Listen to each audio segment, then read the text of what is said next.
নমস্কার বন্ধুরা, তোমাদের কাছে চলে এলাম একটি বিরাট বড় খুশির সংবাদ নিয়ে।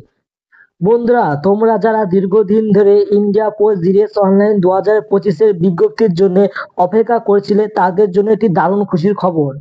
সমস্ত প্রতীক্ষার অবসান ঘটিয়ে ইন্ডিয়া পোস্ট জিডিএস অনলাইন 2025 সালে তার বিজ্ঞপ্তি প্রকাশিত করলো। আজ থেকে কিন্তু তার আবেদন প্রক্রিয়া শুরু হয়ে গেল। তোমাদের অন স্ক্রিনে অফিসিয়াল নোটিশের সমস্ত কিছু তথ্য দেখাবো। চলুন বন্ধুরা, শুরু করা যাক। বন্ধুরা, তোমরা অন স্ক্রিনে দেখতে পাচ্ছ অফিসিয়াল নোটিশটি। বন্ধুরা, আজকে এই নোটিশের মাধ্যমে তোমাদেরকে আমি ইন্ডিয়া পোস্ট জিডিএস অনলাইন 2025-এর নিয়োগ সংক্রান্ত A to Z সমস্ত তথ্য তোমাদের আজকে প্রদান করব। সুতরাং বন্ধুরা, তোমরা ভিডিওটি অত্যন্ত মনোযোগ সহকারে শেষ পর্যন্ত দেখবে। বন্ধুরা, তোমাদের এখানে অনলাইন রেজিস্ট্রেশন এবং অ্যাপ্লিকেশন শুরু হচ্ছে 10 ফেব্রুয়ারি 2025 থেকে 3 মার্চ 2025 অবধি। বন্ধুরা, তোমরা যদি ফর্ম ফিল আপ করতে গিয়ে কোনো ভুল করে ফেলো, তাহলে বন্ধুরা তোমরা এটি সংশোধনের জন্য কতদিন টাইম পাবে? বন্ধুরা, এটি সংশোধনের জন্য তোমরা টাইম পাবে 6 মার্চ থেকে 8 মার্চ পর্যন্ত।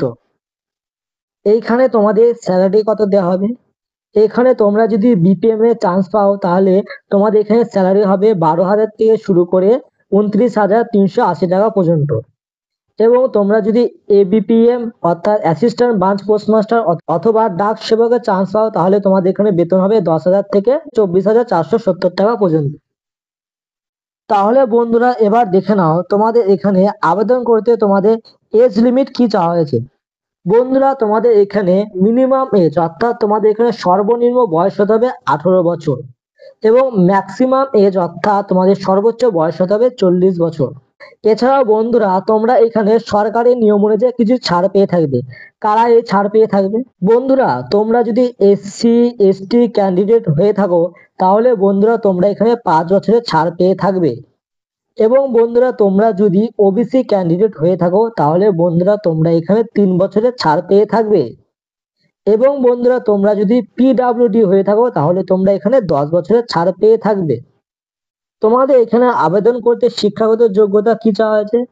বন্ধুরা, তোমাদের এখানে আবেদন করতে তোমাদের শিক্ষাগত যোগ্যতা লাগবে শুধুমাত্র মাধ্যমিক পাস।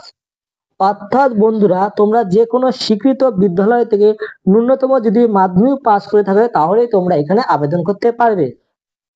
বন্ধুরা, আবেদন করার সময় কিন্তু তোমাদের এই ডকুমেন্টগুলি অবশ্যই তোমাদের কাছে রাখতে হবে। এই ডকুমেন্টগুলো ভুল হলে কিন্তু তোমাদের আবেদনটি পুরো বাতিল হয়ে যেতে পারে। এখানে কি কি লাগবে তোমাদের? বন্ধুরা, এখানে তোমাদের লাগবে মার্কশিট ক্লাস 10-এর এবং আইডেন্টি প্রুফ। এখানে আইডেন্টি প্রুফ হিসেবে তুমি আধার কার্ড দিতে পারো। এবং এখানে লাগবে কাস্ট সার্টিফিকেট। এবং তুমি যদি প্রতিবন্ধী হয়ে থাকো, তাহলে তোমার লাগবে PWD সার্টিফিকেট। এবং যারা EWS, তাদের EWS সার্টিফিকেট লাগবে। এবং বন্ধুরা, তোমাদের এখানে ডেট অফ বার্থ প্রুফ লাগবে এবং তোমাদের এখানে মেডিকেল সার্টিফিকেট লাগবে। বন্ধুরা, তোমাদের এই সমস্ত ডকুমেন্টগুলো থাকতেই হবে, তাহলে বন্ধুরা তোমরা এখানে আবেদন করতে পারবে। বন্ধুরা, তোমরা আরেকটা জিনিসে বেশিরভাগ ছাত্ররাই কিন্তু তোমরা এখানে ভুল করে থাকো। তোমরা ফটোগ্রাফ সাইজ এবং সিগনেচার সাইজে অনেকে ভুল করে ফেলো।